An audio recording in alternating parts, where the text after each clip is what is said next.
everyone, welcome back to my channel. And it's almost 2025 and I think I have some plans. I know that we all make lot of plan when it comes to New Year's, and not every resolution or every plan is fulfilled because we don't actually plan the right way and set some realistic expectations from ourselves.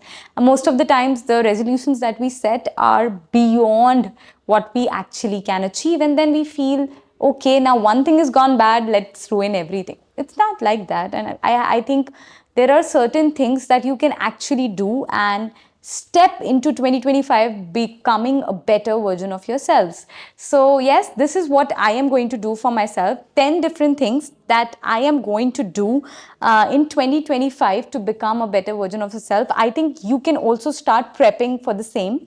And if you need my help and my guidance, I have a new program that's coming up. It's 75 days easy transformation challenge that begins in January, but we are going to start the prep from December itself. You'll find the link in my description. It's very different, very interesting. We just focus on something very new and different every day in 75 days. And when it comes to your body, it is an holistic approach and a holistic transformation that you will get. So yes, you will find the details in the description if you're looking for one. But yes, talking about your personality and your health. So when it comes to your health, it's not just about your physical health. What I think is, when it comes to health, it's divided into three parts.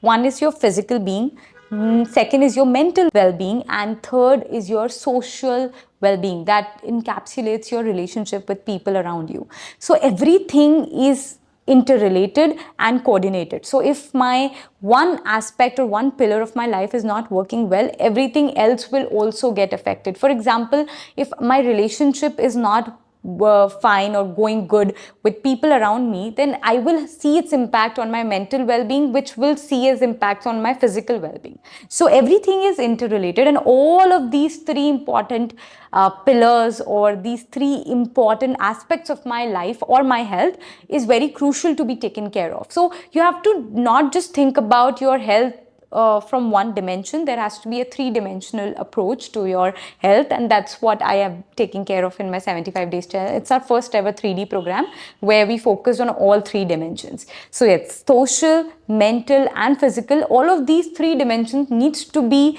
addressed and taken care of when you really want to see some change. And that's what I am doing. And when it comes to my health, I'm pretty much good with my physical aspect. I take good care of nutrition. I take good care of my physical health, my fitness. But when it comes to mental well-being and relationship, you always can't have a control of it. It will always have some problems or the other. And that's what I want to change specifically when it comes to my 2025. So thinking about this 3D approach, there are 10 things that I'm going to do for myself. So I hope you will also have some takeaway from the things that I'm going to share. First and foremost thing that I am going to do is biohacking my circadian rhythm. So now what circadian rhythm is, right? Basically synchronizing your cells and your routine together. So there is a biological clock that goes inside our body. That is a clock for each of our cells that work in accordance with the habits and patterns that we have developed for ourselves. For example, if we start waking up at 7 o'clock, the body will start triggering me to wake up at 7 o'clock if I start doing it for couple of days. So this is something that's very interesting, because your body, when in synchronization with your biological clock, you're always going to get better hormonal balance, and all of these things like irregular periods or many other hormonal issues, insulin sensitivity, all of them are affected when we are not taking good care of this synchronization. So what we need to do is biohack our circadian rhythm. So what you need to do is take a piece of paper. That's what I'm going to do. Take a piece of paper, schedule everything according to the environment, like wake up according to the sunlight and go bed according to the sunlight. Do not keep yourself awake late at night. And what I'm saying, this is just for myself. I really work late at night, so that's what I am going to change. I'm just going to wake up at 7 that I usually do and go to bed by 10 or 10:30, and that is pretty much the same time that I'm going to do for every day, where irrespective of whether I'm traveling, whether I'm at home, I'm going to follow the same kind of routine. That's very important if you really want to hack your biological clock. And that too, I will be avoiding as much screen as possible after 8 or 9 p.m. I know that's sounds like quite an idealistic routine to be done, but once you start doing it, you start seeing the change as well, because I've seen it with myself. I've done it for a couple of months, and I was able to sleep better. All of my stages of sleep, both deep sleep, REM stages, got better just because I was avoiding blue light exposure at night. So that's what I am going to do. I'm just going to avoid by 9 o'clock, no screens, no phone, no television, no Netflix, everything. I'm just going to read a little bit and then go to bed. That's what I'm going to do. So that's my first thing, that is biohacking my circadian rhythm. Second thing that I am going to do is having a work-life balance. Now, I know that everybody, I think I'm assuming that everybody who's watching this video have certain goals, career goals, study goals. You want to achieve something in life, and I understand that, and I really want that for myself as well. But when it comes to your health and your mental well-being, I have seen that no matter how good you are in the other aspects of your life, if you're not feeling satisfied, everything doesn't feel complete. So what you need to do is, there has to be a balance between your family life. If you are a working professional or you are like an entrepreneur, like me, you have to have a balance of that time, and that comes with time management. You don't have to miss out on anything. You just have to make time for everything. There is actually room for everything, but the point is, we don't know how to prioritize things, and we don't know how to schedule and allocate time windows for everything that we want in our life. So I specifically, that is something that I've been doing in for last couple of 4 or 5 months, that allocating time for everything that I want in my life, not just like my work meetings, but also my sleep time, my eat time, my family time. Everything has a time allocated in my Google Calendar. So I think that actually helps, because that reminds me of shutting down everything and just spending some time with my family, and shutting down everything and just doing some meditation or just reading my book. So just giving and allocating that time helps you get reminded of doing something that you really want to do, and prioritizing the tasks that you might not think are important. Like, I'm allocating, say, half an hour for my lunch. That needs not to be there in my Google Calendar, but it's there just because I think it's important to be there in a Google Calendar.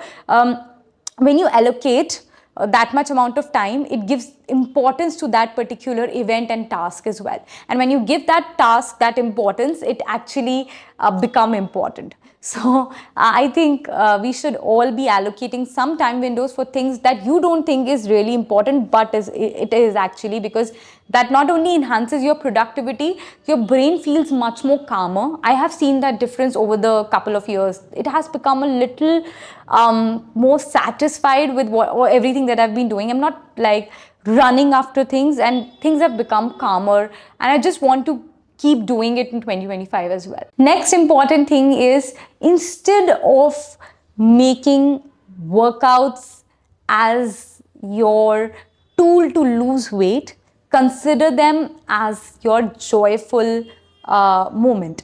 Now, having done this for 10 years, you have been on my channel, you all know that I always advocate the idea of enjoyable workouts, because I know that this is something that you're going to do for life. So you cannot just do something that you don't enjoy. It cannot be your punishment. Do something that you really feel like doing, because that will help you get up from bed. I have seen people who just do it for some time and then they break on consistency because they don't feel like doing it, or they don't feel like getting up. I've seen it with some couple of my clients as well. The consistency comes with enjoyment. And when your workout becomes a joyful ride, you feel like doing it again and again, more and more. And every day, that enjoyment becomes your motivation factor. The only way you can be motivated for your workout is if they are enjoyable enough. If they are not enjoyable, that feeling is not there, then you probably will not be able to be consistent as you want to be in your workout journey.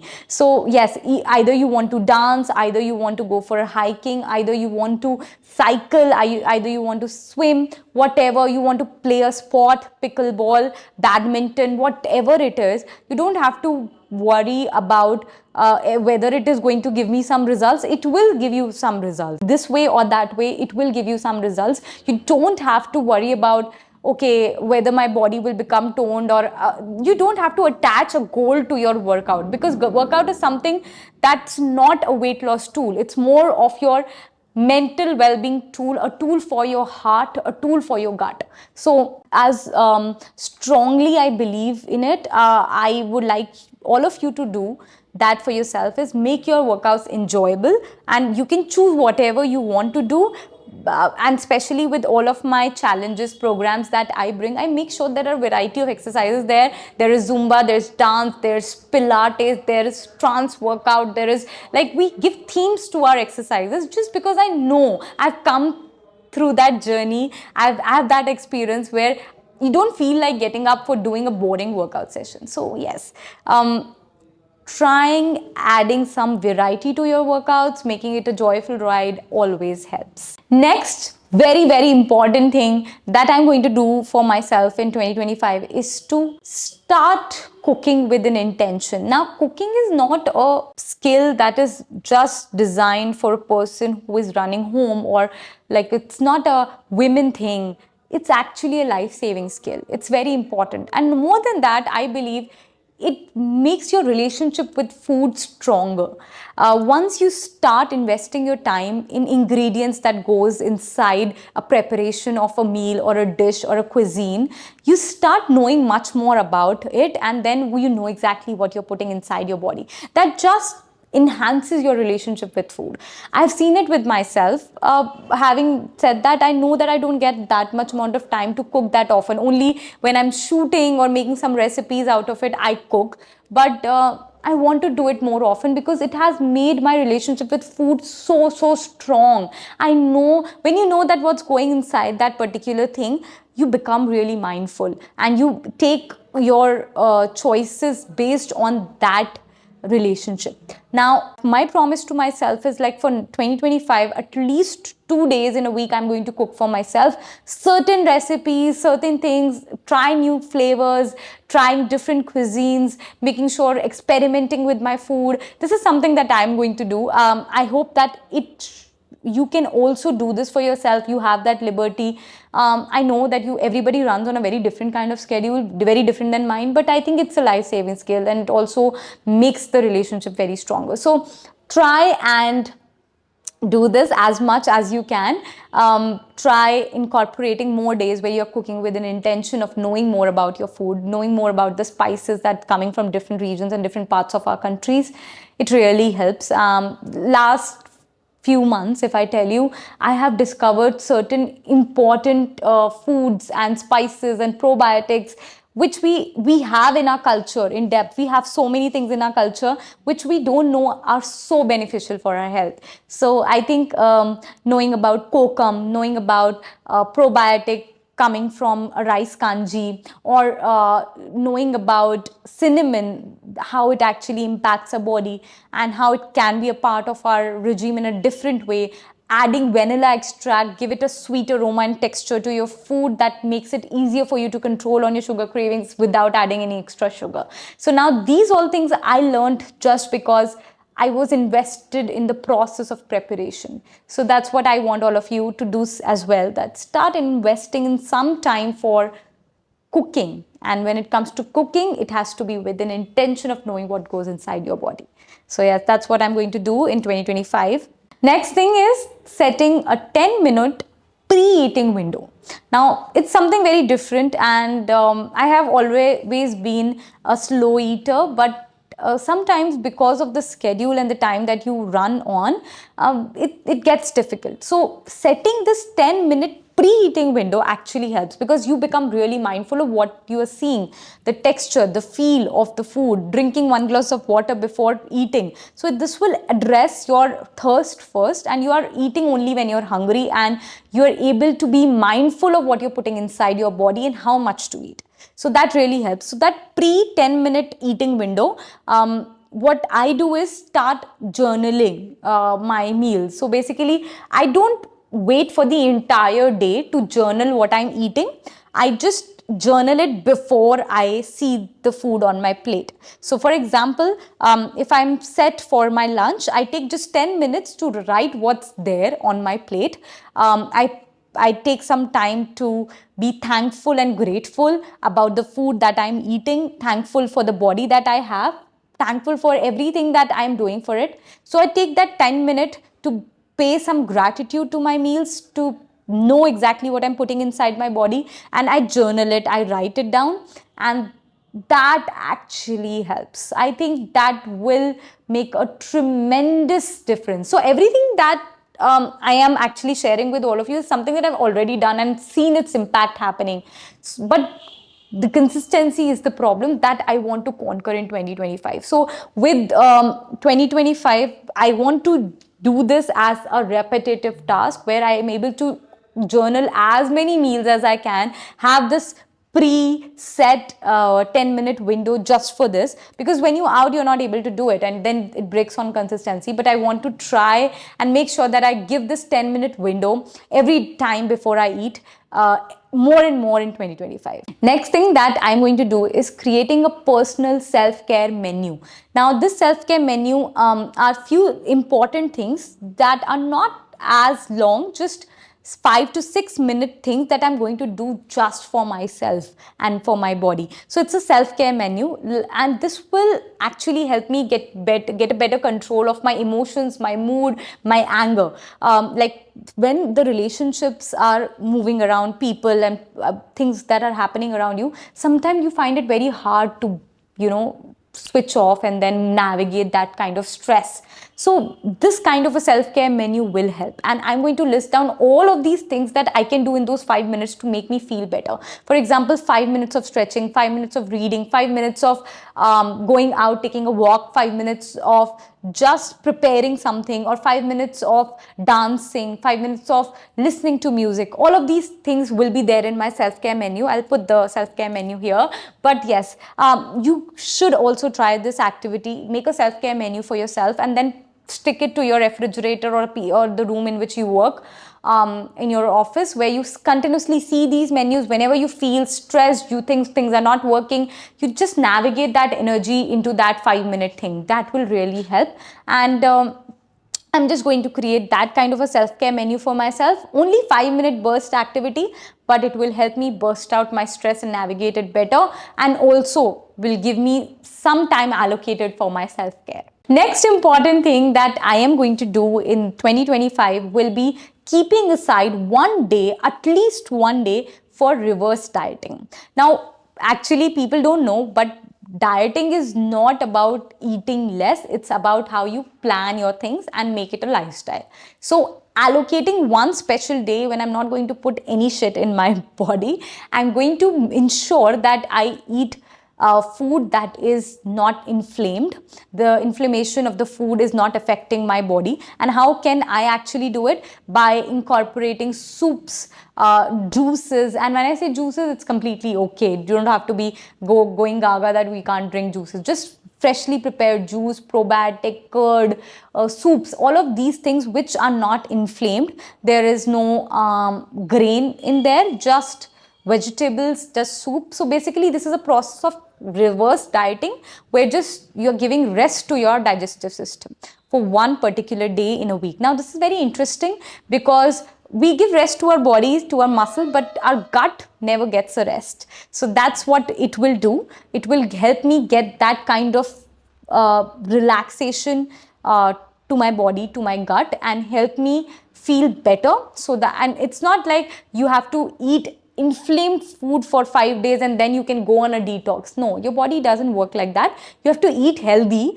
nutritious, protein rich food all 5-6 days, but one day you're just not eating that much of amount of protein or grain and just eating something that coming out of your nature that's not that processed, and you're just going on a reverse dieting, eating less, giving some time to your gut. Next, an eighth important thing that I'm going to do is forest bath. Now, I know that most of you live in cities, all of us live in cities, and we don't have any forests around us. But when I say forest bath, it has to be about nature. When you're out around in nature and spending some time of your life, which is very crucial. As a reminder, I keep reminding myself that we are living in walls all the time. So how do you expect all your vitals like vitamin D, vitamin B12, or all of these important crucial vitamins to synthesize the way it used to do for our ancestors? We're never out in sun. So how do you expect your body to synthesize your vitamins and minerals the same way? So you have to give that kind of energies that is required naturally to your body. You cannot just rely on supplements and foods to get that. You have to go out in nature for your oxygen intake, for better blood flow, for better circulation, for better vitamin D synthesis. Everything requires that kind of sunlight and out and open, that oxygen that you get from plants. So either you go for a walk in nature, go to a park nearby, or take some time in 15 to 20 minutes, go to your terrace if you have it, but make sure that you give that time out in nature. Have some plants in your home. I know that when I say I am adding that to my list is because I want to be very conscious of it. I do it very often, but I want all of you to be very conscious of giving that time to yourself, because our body is natural processes happening continuously with trillions of cells. So it is just the amalgamation of these trillions of cells who are working on certain natural processes that comes from the energy that we get from our surroundings, and that nature plays a very important role. Sun plays a very important role. So we have to go out and give that time to ourselves and by ourselves. Next important point is to implement a 2-hour creativity block once every week. Now, in the time and age that we are living in, like ChatGPT, AI tools, I think the creativity has gone to zero. And I'm not talking about anybody else, I'm talking about myself. Everything that you need, you just go to ChatGPT or you go to any AI tool, you go to Google and search about it. So there is a kind of a block that has always stopped us from being creative and innovative, and that has happened with me in last 1 year so badly. I believe that all my thoughts and all my creativity has boiled down to zero, just because we are flooded with technology and our brain is continuously working according to the technology that's around us. So for us to have our own creative aspect or our own creative energy alive, we have to shut down all this technology and think about what we really want. It can be anything. You can just implement that 2-hour creativity block and give it to yourself that time just once in a week. I believe is very important. It's more of a reminder to myself where I am not just going to use any kind of technology in order to jot down certain ideas that I think. It can be any idea, it can be random as shit, it can be as random as a simple recipe that I'm going to create by myself, but I've created by myself, by my mind. So it is just going to clog certain important neurons, which says, okay, this is still alive. You can still use your creativity, and as much as you will use it, only then it will, otherwise you will age, and then there will be a brain fog leading to a content block. For me it's a content block, but for many others there will be a creative block that we're not actually realizing today, but after 5 years it will be too hard just to think by ourselves. Everything will be dependent on technology. So it's very, very important to give that 2 hour of creativity block to us once in every week, because I think that's very important. I think we are almost there, and last and very, very important aspect of everybody's life when it comes to all of these three physical, emotional and mental pillars of our life is the sleep. And I think sleep hygiene anchors are very, very important. So practicing sleep hygiene anchors is very crucial.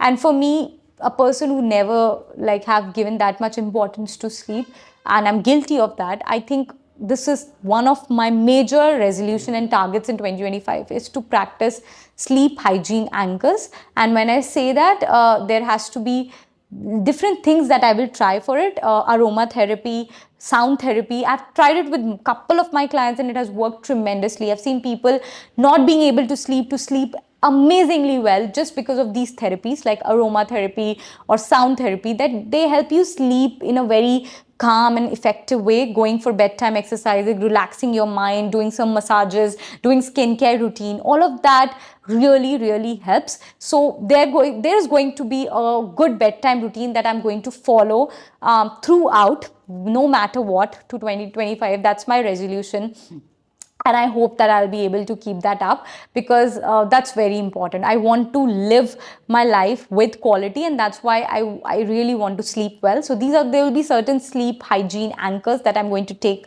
care of, like aromatherapy, sound therapy, and one important bedtime exercise, some skincare and massage routines that I share. So yeah, if you want, I will link and share some PDFs. You can just leave your email ID. I can mail them to you in the comment section below. So yes, these are 10 important things that I am going to take care of, turning my life upside down in 2025. I hope that it helps you.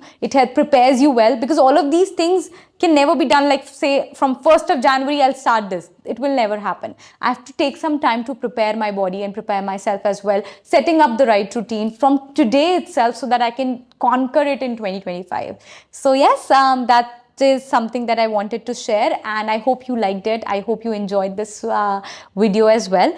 For now, I would like to say that if you're someone who's looking for this kind of holistic transformation for yourself, both mental, physical, and social, and looking for an overall change in your body, you can join my 75 days transformation challenge. It has been designed keeping everything like this in mind, giving you a holistic wellness transformation. It's our first ever 3D program. The first 25 days we are focused on detoxing your lifestyle, then we rebuild it, and then finally we strengthen it in the last 25 days. It's a very interesting program designed to give you the best results with your hectic schedules. So I hope you will like it as well. Find the link in my description for more details.